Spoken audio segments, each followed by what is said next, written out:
Briar Rose, Chapter 7. Why do you tell Sleeping Beauty all the time, Gemma? Becca asked on the day she graduated from kindergarten.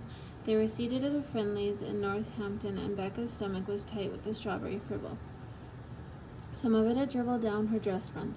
She was glad Shanna and Sylvia were still in school, otherwise they would have teased her. Fribble dribble, they would have chanted all the way home. Don't you like Sleeping Beauty? Gemma asked. I like it, but why do you say it all the time? Becca had persisted. Because I like to, Gemma said. She had told it in the car on the way home, and when she got to the part where the king said, Sing and dance, my people, sing and dance. Keep all thoughts of the mist away. I forbid you to think about it. Becca had said it with her. And do you know the next part? Gemma asked. I do, Becca said. Well, as it is your graduation from kindergarten, and next year you will be in hard school. Hard school was what Shanna and Sylvia called it because they had homework. You will probably not want to hear my little story ever again. Becca had leaned over, putting her hand on her grandmother's arm. I will want to hear it always, Gemma, because it is your story. From your lips to God's ears, Gemma said. That's not from this part of the story, silly Gemma, Becca said, and as her grandmother smiled, Becca spoke the next part of the tale. When Princess Briar Rose was 17, that's 10 11s more than me, Gemma. That's 12 more than you. When Princess Briar Rose was 17, one day and without further warning. What's a warning? Telling you to watch out.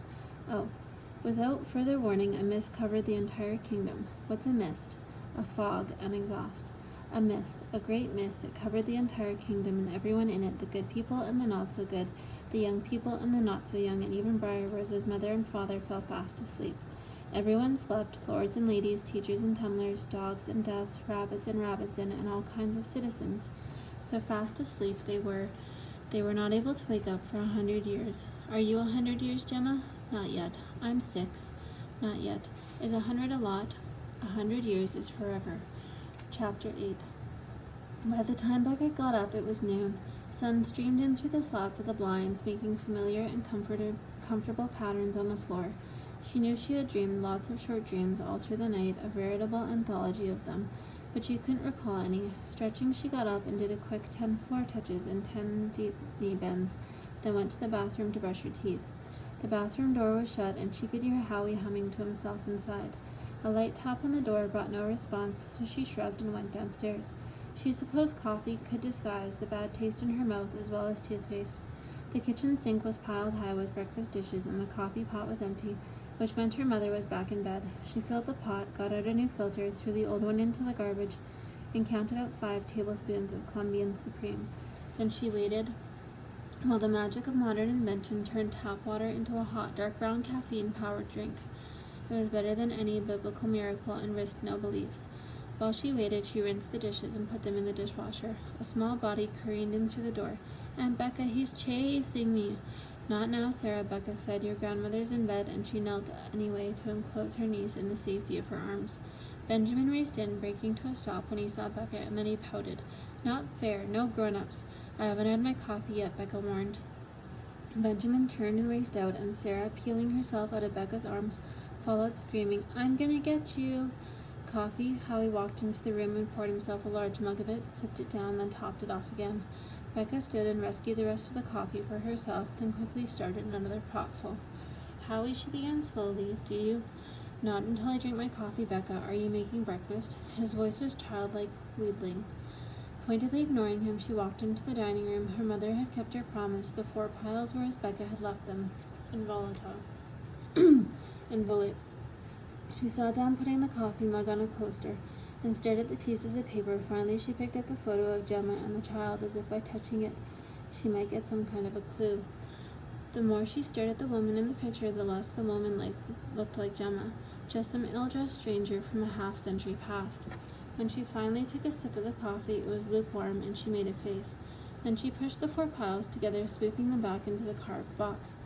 Hefting the box, she wondered how, as frail as Gemma had been, she had managed to cart the box to the nursing home.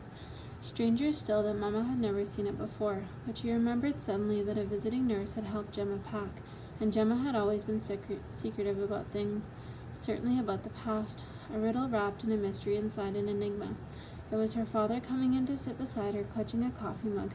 Churchill, she said automatically, and then she added, and Gemma. He reached over and patted her hand. Still holding the box, she stood and kissed him on the top of the head. I'm going to the Advocate. Honey, it's just the day after the funeral. Nobody expected you at work, and your mother wants the family to sit Sheba for the next full 7 days. I'm not going to work, Daddy, she said. I'm going to think. About that box. He inclined his head towards it. She nodded. About the box and its contents, and about the riddle, about Briar Rose, he nodded back. Besides, it's hard to think in a house with Shanna and Sylvia here. If I hadn't already cancelled all my operations, he chuckled. When their eyes met, it was as if they shared a family secret. Go on, I'll cover for you. Thanks, Daddy, you're a peach, the peachiest. I, on the other hand, have no favorites. He reminded her, mock serious. I know, Daddy, I know. She smiled as she left. Even though the box was heavy and awkward, Becca decided to walk. The day was unaccountably mild, and the newspaper was housed in a building that was only 2 country blocks away. As she made the turn on School Street, she saw Dr. Grensky weeding the herbaceous border by his house. He waved, but the box was too heavy to shift, so she just shouted a greeting back. By the time she passed Monty's grocery, with its cheery neon beer sign and a hand-lettered poster advertising a tag sale, the corner of the box was beginning to dig into her side. She was afraid to shift it for fear of dropping it, so she set it on the sidewalk, then picked it up again long ways around. By the Polish club, she had to put the box down once more. When she knelt this time, a chorus of whistles floated down from the porch. She looked up, ready to say something sharp, and laughed. It was Mr. Stokowski and his son, Jamie. Jamie had been a year ahead of her in high school, and they'd gone to the junior prom together. He and his father were in construction, Jamie the plural part of Stokowski, and sons, soon to be grandsons, she reminded herself. Jamie's girlfriend was pregnant. Shouldn't you two be at work? She called out, standing once again with the box. Break, they called out to her. Eerily, their voices sounded exactly alike. She laughed and walked on. The Advocate was housed in an old remodeled mill overlooking the Mills River waterfall. New Englanders, her father had often remarked, were very conservative about when it came to place names. There was at least 7 mill rivers in Massachusetts and Connecticut that he knew of. The building was always bustling with gossip and revolutionary ardor, indistinguishable from religious fervor in its intensity, as Jonathan Edwards had been the minister in nearby Northampton 2 centuries earlier. Such ardor seemed appropriate. But since the advent of computers in the newsroom, things had become quite a bit quieter. Now the constant basso of the waterfall was broken only by the ringing of the phones and the occasional burst of laughter. An alternative newspaper, The Advocate, came out once a week, so the laughter was of frantic variety. As Shanna had exclaimed when Becca first got the job there, it's free to everyone except its advertisers. Hope you actually get paid. And Sylvia had added when she heard, even the revolution has to pay its bills. Becca's first professional bylines. She didn't count the ones for the Smith College Sophian, and had appeared in the Advocate, a full-page article on the local shelter for battered women, Jessie's house, and a page and a half on Merlin Brooks, who wrote lesbian science fiction at her farm in Montauk. Merlin had been Becca's writing teacher for 1 semester at Smith before politics and a nervous board of trustees had conspired to kick her out. The sign Becca had posted all over campus, free Merlin books, and keep the magic at Smith, in time for the reunion weekend, and the 2 pieces she wrote for the Sophian sharp-anger pieces had made Becca a campus celebrity, and a friend of Merlin's for life. Even if you are straight, Merlin had told her in the unfortunate, squeaky girl voice, even if you don't have a sense of the ironic. The box was unbearably heavy by the time she reached the Advocate. Swollen by spring rains, the waterfall was cascading loudly over its rocks, and Becca turned for a moment to look at it. Even the box's weight could not stop her from her regular obedience to the falls. But when she finally pushed through the door into the reception area and lowered the box at the receptionist's desk, she greeted Merle with a long sigh. There, she said. Merle looked up and covered the mouthpiece of the phone. Hi, Beck. Sorry to hear about your grandmother, but I thought you were taking the week off. Thanks, I am. Then what are you here? No, she said hastily into the phone. Not you, sir. I'm sorry. She covered the mouthpiece more carefully and looked at Becca expectantly. To get away from home, Becca said. Merle nodded in understanding. She came from a family of 9. Now, sir, what can I do for? Lifting the box once more, this time to her shoulder, Becca went up the stairs to her own desk. She nodded at the other reporters as she went, effectively cutting off any expression of condolence Most of them had sent cards anyway. At this time when she put the box down, it was as if a great burden had really been lifted off her shoulders. She smiled wryly to herself and whispered, "Walking metaphor, Merlin would be so pleased. Talking to me." She turned around in the doorway of his office with Stan, her editor, leaning casually against the jamb. "No," she shook her head, "just calling myself all kinds of fool." She touched her hand to her hair, and being around Stan always made her do things like that. Fix her hair, smooth down her skirt, tug the sweater over her jeans. He made her feel part schoolgirl, part coquette. Not that he actually said or did anything, it was just his presence. 35 years old and thin down to bone, wire-rimmed glasses that only magnified the blue of his eyes, straight brown hair cut short but never in any recognizable style, as if he trimmed it himself in front of a half-mirror, a nose that was short and straight and unremarkable, and a low voice with an edge to it that always threatened laughter behind its intensity. She didn't understand why he made her feel so left-footed. It wasn't as if he were actually devastatingly attractive. "What are you doing here anyway? You said the other day you wanted to take the week off." I am. Which is it?" "You sound like a Jewish mother." He laughed. They both knew he was pure Yankee and Episcopalian who hadn't seen the inside of a church since high school. It was his one boast. "Well?" Her hand strayed to her hair again, and she willed it to return and touch the box instead. She opened the lid. "My grandmother had this with her at the nursing home. It's filled with documents and stuff. I thought it might tell me who she really was." "What do you mean, who she really was?" "She was a nice lady, a Jewish grandmother, who walked around the block in rain, sleet, or snow every single day of the year. A Hatfield landmark. Who she was. Do you think she was a spy, a Russian mole, a runner of guns for the Irgun, a Mafasio mole, Harlan Ellison's secret muse, or perhaps you think she was a sleazy past on New York's 42nd Street?" Becca knew he was trying to make her laugh, but all she could do was shrug. "Damned if I know." "Well, what do your parents say?" "Damned if they know either." "Really?" His head cocked to one side. "Really." He left the doorway and came over and sat at her desk waiting. He was good at waiting. Becca touched the box again as if touching a talisman. "No one really knows where she came from. She never said This is gonna sound dumb. Say it, I won't care. If it's dumb and the facts bear it out, then you're a genius. If it's dumb and the facts don't bear it out, saying it won't make it any dumber. Or you."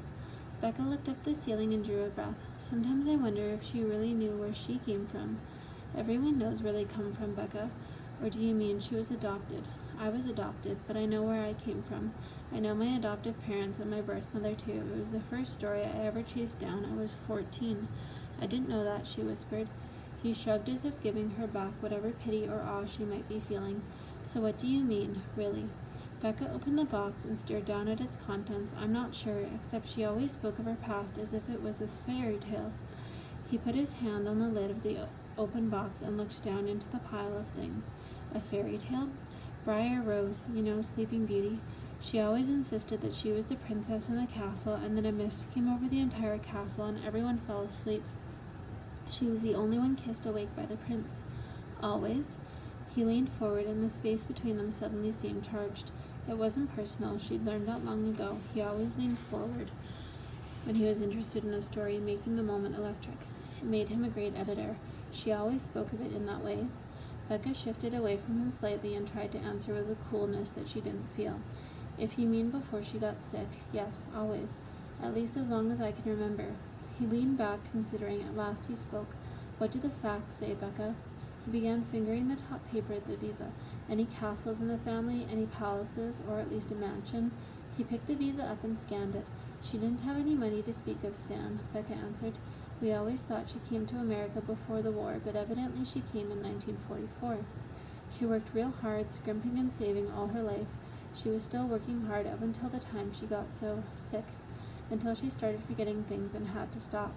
Anastasia didn't have any money," Stan said quietly. "Any deposed royalty is without its castles and palaces, and she was Jewish. For God's sake, Stan." He smiled. "And she had a visa that let her into the country in the middle of the war. Maybe she was a Rothschild. It was difficult getting in here without the right connections, family or friends to sponsor you. Maybe she worked for the Rothschild at a castle or palace or mansion. And what about that prince?" She shook her head. "We don't even know if she was married." Unaccountably, her eyes filled with tears.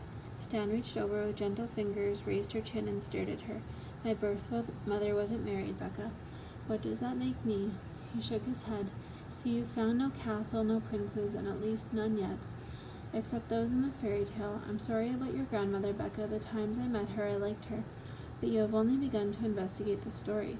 He stood and went back to his office, whistling. She recognized the tune. It was So Times Into the Woods. She'd seen the play at UMass last semester. Biting her lower lip lightly, she realized she could still feel the pressure of his fingers on her chin.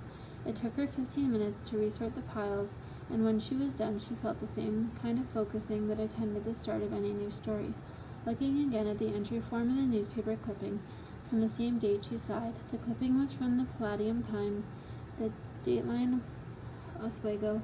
The clipping was no more than some kind of local news report about a town council.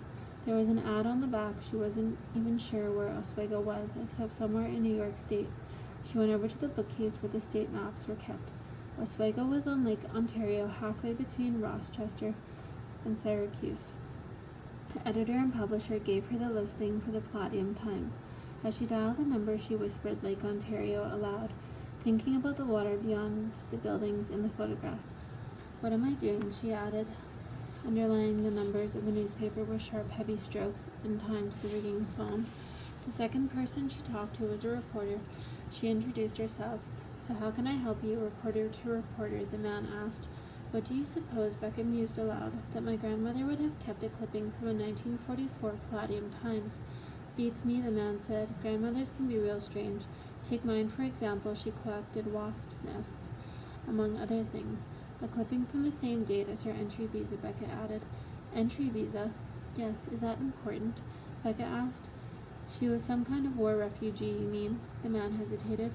Some kind, Becca said, a cold shiver going down her back, the kind of shiver she got whenever she was closing in on an important detail of a story. I just don't know what kind. Well, maybe it's not related at all, he said, but Oswego was the only war refugee shelter in America, Fort Oswego. Roosevelt made it a camp, and in August 1944, some 1,000 people were brought over and interned here. From Naples, Italy, mostly Jews, and about 100 Christians. We ran a number of articles about it recently. It's quite a story, actually. They're turning the fort into a museum, and Becca found herself gripping the phone so hard her fingers hurt. Can you send me some copies of the article? Sure thing, honey. Just give me your name and address. She let the honey go and told him what she needed to know. By the time he continued, besides the article, I have a couple of addresses you might want. Wait a minute. She could hear him rooting around his desk, muttering some colorful curses. The National Archives. Where is that freight-footed? Where is it? It's in Washington, D.C., and will have material on the shelter, documents and all, under the War Refugee Board, I think it was, or the War Relocation Authority. Becca scribbled the names on her pad. Wasn't it in the articles they might have? Thanks. My pleasure. My grandmother died just last month. You wouldn't believe the stuff we found in her closet. Some of it, well, pretty surprising. I'm sure, Becca said warmly. In fact, incredibly surprising, he said. Can you send those articles soon? Becca asked. They're already in the mail, he said. Anything else, just give me a call. That's Arnie with an IE, professional courtesy and all.